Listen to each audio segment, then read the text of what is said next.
Kota Madinah ini adalah kota yang sangat mulia dan telah tersebutkan di kitab-kitab sebelum Al-Quran.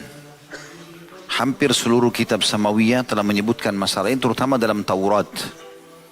Dan inilah alasan kenapa 3 suku Yahudi, Kainuqa, Nadir dan Quraidah, mereka hijrah ke Madinah jauh sebelum lahir Nabi SAW.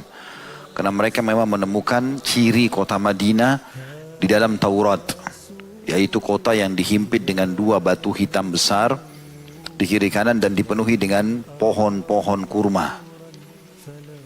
Dan ini nyata di pernyataan orang-orang Yahudi kepada masyarakat asli Madinah, bahwasanya di sini akan keluar nabi terakhir nanti yang kami akan beriman kepadanya, sebagaimana disebutkan dalam Taurat, lalu kami akan memerangi kalian dan menghabiskan kalian semuanya seperti memerangi atau peperangan Ad. Kaum Ad, mereka dulu kalau berperang mereka membantai massal musuh-musuhnya, maka seperti itu gambarannya. Dan ternyata betul setelah hijrah Nabi SAW ke Madinah, makin terbuktilah bahwasanya memang Madinah adalah kota yang telah dimimpikan dan dijanjikan oleh kepada Nabi SAW oleh Allah Subhanahu Wa Taala. Dan beliau menyebutkan dalam hadis, di sini disebutkan keutamaan Madinah. Pertama, Madinah adalah tempat tinggal Rasulullah SAW, negeri hijrahnya dan tempat turunnya wahyu. Rasulullah SAW telah mengharamkannya dalam kurung bagi non-muslim, sebagaimana Nabi Ibrahim alaihissalam telah mengharamkan Makkah al-Mukarramah. Mukarramah artinya termuliakan, ya, Makkah yang termuliakan. Sebagaimana Nabi SAW bersabda, Allahumma inna Ibrahim harrama Makkata wa ana uharrimu ma baina labataiha. Ya Allah, sungguhnya Nabi Ibrahim telah mengharamkan Makkah, maka aku mengharamkan daerah yang ada di antara kedua bukit bebatuan hitam, maksudnya Madinah. Dan hadis ini diriwayatkan oleh Imam Muslim.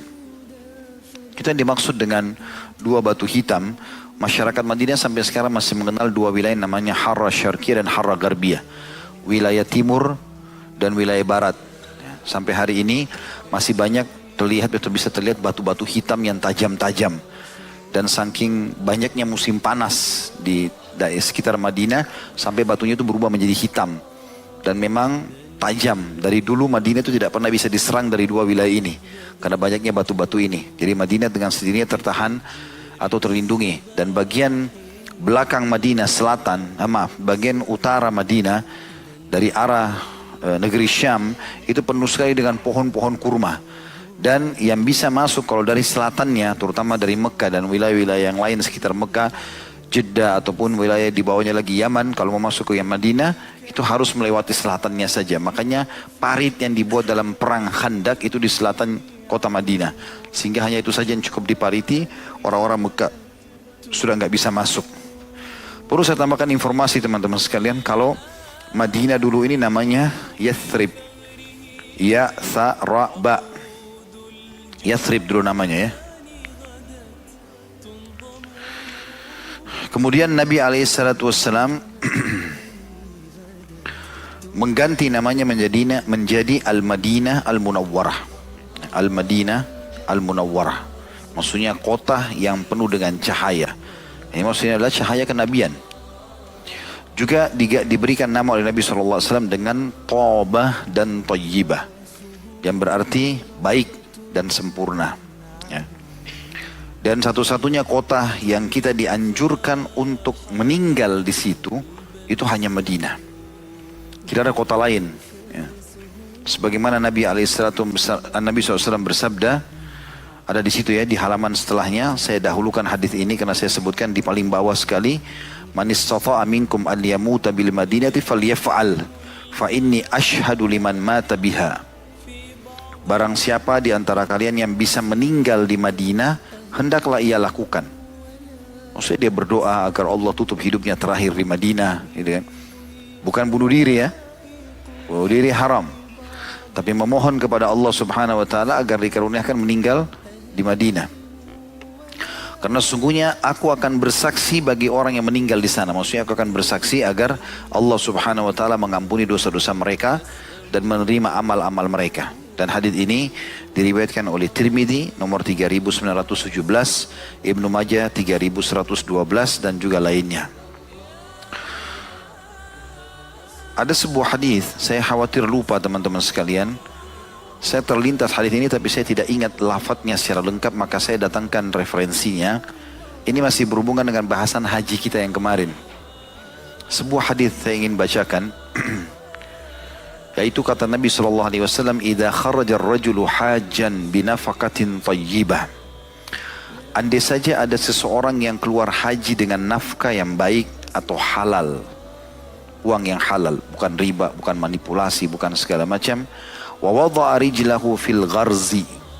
Lalu dia letakkan kakinya di lembah atau di bumi yang dia berpijak untuk mulai melakukan perjalanan itu.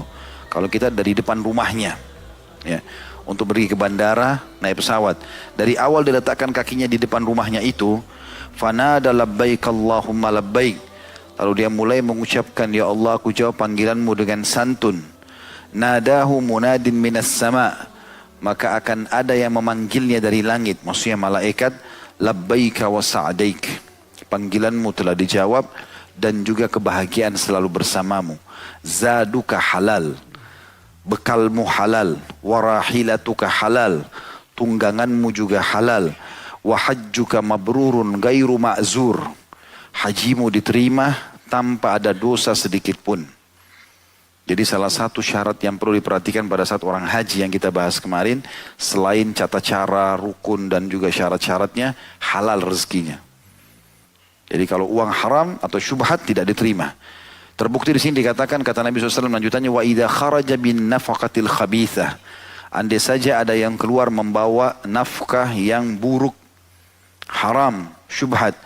Fawadha rijlahu fil gharzi, lalu dia meletakkan mulai pijakan kakinya untuk melakukan ibadah haji itu.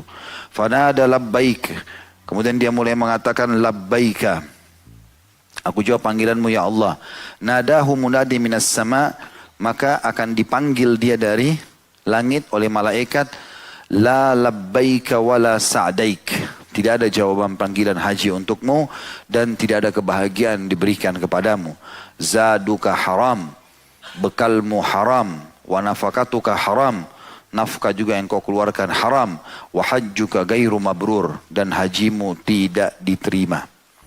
Ini hadis tambahan saja dari apa yang kita bahas yang lalu. Kembali ke masalah Madinah. Hadis yang kedua yang diangkat oleh Syekh Abu Bakar rahimahullah, Al-Madinatu haramun ma baina airin ila thawr. فمن أحدث فيها حدثا أو آوى محدثا فعليه لعنة الله والملائكة والناس أجمعين لا يقبل منه صرف ولا عدل لا يختلى خلاها ولا ينفر صيدها ولا تلتقط لقطها إلا لمن أشاد بها ولا يصلح لرجل أن يحمل فيها السلاح لقتال ولا يصلح أن يقطع منها شجرة إلا أن يعلف رجل بعيرة. Madinah itu adalah tanah yang haram. Tanah haram itu mulia, dimuliakan. Di antara gunung Air atau Air hingga gunung Thawr, dua gunung besar di kiri kanan Madinah. Barang siapa yang berbuat zalim atau kerusakan di dalamnya, atau melindungi orang yang zalim atau merusak, maka dia pasti tertimpa laknat Allah, para malaikat, dan seluruh manusia. Maksudnya doa keburukan. Tidak diterima darinya amal-amal wajib maupun amal-amal sunnah. Perhatikan ini teman-teman, kalau lagi main ke Madinah nanti, datang, jangan buka pintu maksiat. Kapan antum buka itu, bisa terancam dengan hadis ini. Ada kerusakan antum melakukan di situ, tidak diterima amal-amal wajibnya maupun sunnah-sunnah, amal sunnah. Di tanah itu tidak boleh dicabuti rerumputannya, tidak boleh diburu binatang buruannya, dan tidak boleh diambil barang temuannya, kecuali bagi yang ingin mengumumkannya. Tidak dibenarkan di dalamnya seseorang menghunus pedang untuk membunuh atau berperang. Dan tidak dibenarkan pohonnya ditebang kecuali orang yang hendak memberikan sebagai makan untahnya saja. Hadis ini, hadis sahih riwayat Imam Muslim nomor 1370. Jadi hadis ini teman-teman sekalian memberikan gambaran kepada kita tentang mulianya kota Madinah. Sampai-sampai tidak boleh dicabut pohonnya, tidak boleh dibunuh hewan buruannya, harus dijaga semuanya. Kemudian Adi bin Zaid radhiyallahu anhu juga berkata, Rasulullah SAW melindungi setiap sudut Madinah hingga setiap tempat berjarak perjalanan setengah hari. Daun-daun pohon Madinah tidak boleh dirontokkan dan tidak boleh ditebang kecuali apa yang hendak diberikan kepada unta. Sebagaimana riwayat Abu Daud nomor 2036 dengan sanad yang baik. Kemudian juga hadis yang lain adalah sabda Nabi SAW, Innal imana la ya'rizu ilal madinati kama ta'rizul hayyatu ila juhriha la yasbiru ala la'waiha wa shiddatiha ahadun illa kuntu lahu syafi'an au syahidan yaumal qiyamah. Sesungguhnya keimanan itu akan berkumpul semuanya di Madinah. Mau rasakan keimanan yang sebenarnya? Pergi ke Madinah. Situlah sumbernya. Di situ awal Nabi SAW memupuk, di situ pula akan terus terasakan sampai hari kiamat. Bagi teman-teman yang sudah masuk ke Masjid Nabawi tahu masalah itu. Ada ketentraman jiwa. Kita juga bolak-balik ke hotel tenang, suasananya tenang, nyaman. Interaksi juga dengan penduduk asli Madinah itu sangat baik mereka. Sebenarnya nanti akan kita sebutkan, penduduknya sendiri punya keutamaan. Jadi bukan cuma kotanya. Penduduknya juga disebutkan punya keutamaan. Jadi keimanan itu semua pusatnya di kota Madinah. Sebagaimana ular berkumpul di dalam lubangnya, tidaklah seseorang bersabar atas kesulitan dan kesusahannya, kecuali aku menjadi pemberi syafaat atau saksi baginya pada hari kiamat. Hadis ini riwayat Bukhari nomor 1876, Muslim 1407. Jadi kalau antum tinggal di Madinah, sakit kah, cari rezeki, keringatan, capek kah, apa saja, gangguan orang kah, semuanya menjadi penyebab syafaat Nabi SAW untuk antum hari kiamat. Tidak ada kota lain seperti ini. Mekah pun tidak punya kemuliaan seperti ini. Mekah ada Baitullah, ada 100.000 pahala. Tapi Madinah ini luar biasa, punya keutamaan yang luar biasa. Karena sabar dengan panasnya, sabar dengan kita sakit, sabar dengan cuaca dinginnya, apa saja yang antum rasa mengganggu di Madinah, atau antum sabar, dapat syafaat Nabi SAW. Itu juga dengan hadis selanjutnya. Kita langsung ke hadis yang terakhir dalam poin A ini. Yang sabda Nabi SAW di lembaran setelahnya. Al-Madinatu khairun lahum law kanu ya'lamun. La yadha'uha ahadun ragbatan anha illa abdalallahu fiha man huwa khairun minhu. Wa la yathbutu ahadun ala la'waiha wa juhdiha illa kuntu lahu syafi'an au syahidan yawmal qiyamah. Madinah adalah baik atau tempat yang paling baik buat mereka. Maksudnya kaum muslimin. Jika mereka mengetahuinya. Tidaklah seseorang meninggalkannya karena benci terhadapnya. Tidak suka dengan Madinah. Melainkan pasti Allah akan menggantikan padanya, kota Madinah, orang yang lebih baik dari orang yang tadi. Dan tidaklah seseorang tabah terhadap kesulitan dan kesusahannya, melainkan aku menjadi pemberi syafaat atau saksi baginya pada hari kiamat. Hadits ini tentunya hadits yang sahih diriwayatkan Imam Muslim nomor 1363. Hadits ini memberikan gambaran kepada kita tentang masalah keutamaan kota Madinah dari sisi siapapun yang mau tinggal di sana dan ada keinginan untuk itu, berarti tanda keimanan. Siapapun yang membenci Madinah, tanda kemunafikan. Nah, itu dijelaskan dalam riwayat lain, tidak disebutkan dalam buku kita, bahwasanya tidak akan betah di Madinah kecuali mukmin dan tidak akan gelisah di Madinah kecuali munafik. Sampai sebagian ulama mengatakan kalau antum mau nilai antum mukmin atau munafik, datang ke Madinah. Sabar gak? Suka gak? Kalau antum betah di Madinah, itu luar biasa. Itu tanda-tanda keimanan. Karena tidak ada yang membencinya kecuali munafik. Sebagaimana juga kita tahu tentang hadis Dajjal, pernah kita belajar di tanda-tanda hari kiamat. Satu tanda-tanda kiamat adalah Dajjal akan ke Madinah dan dia tidak bisa masuk ke dalam Madinah itu. Dan itu keutamaan Madinah tersendiri. Kemudian nanti dia akan sentakkan kakinya yang menjadikan, atau di luar kota Madinah yang menjadikan Madinah, atau terjadi gempa di Madinah. Dan keluar semua orang munafik yang akan jadi pengikutnya, dan tertinggal orang-orang mukmin yang tidak terpengaruh dengan sentakan kaki Dajjal tersebut. Dan memang subhanallah Madinah ini akan dicintai bagi orang memang yang memiliki keimanan. Tolok ukurnya di situ. Dan alhamdulillah, masya Allah selama ini saya melihat tidak ada sesuatu atau tidak ada seseorang pun yang ikut kami bimbing yang tidak betah di Madinah. Ya, karena memang ya, mereka suka dan mereka mengatakan sayang ya kita mau tinggalkan Madinah, sayangnya cuma sekian hari gitu ya. Dan kita bagus kalau menjalankan sunnah Nabi SAW untuk minta meninggal di Madinah. Itu Umar bin Khattab lakukan radhiyallahu anhu. Beliau mengatakan, ya Allah karuniakanlah aku mati di kota Rasulmu dan mati syahid. Pada saat itu beliau jadi khalifah dan Islam sangat kuat. Waktu itu ditakuti di seluruh dunia. Maka Hafsah radhiyallahu anha, anak beliau, istri Nabi SAW mengatakan, ya wahai ayahku, bagaimana bisa anda minta mati syahid sama Allah sementara anda tidak pergi berjihad? Lalu anda minta didatangkan syahid di Madinah. Yang Madinah sekarang lagi aman. Kata Umar, ya'ti bihallah insya. Allah datangkan kalau Allah mau. Betul-betul datang Abu Lu'lu' Majusi, penyembah api yang menusuk Umar, dan meninggallah beliau di kota Rasul alaihi salatu wassalam. Dan siapa yang dikuburkan di Madinah, camkan ini baik-baik teman-teman. Berdoa sama Allah supaya itu Allah kasih. Mudah-mudahan insya Allah Allah kasih.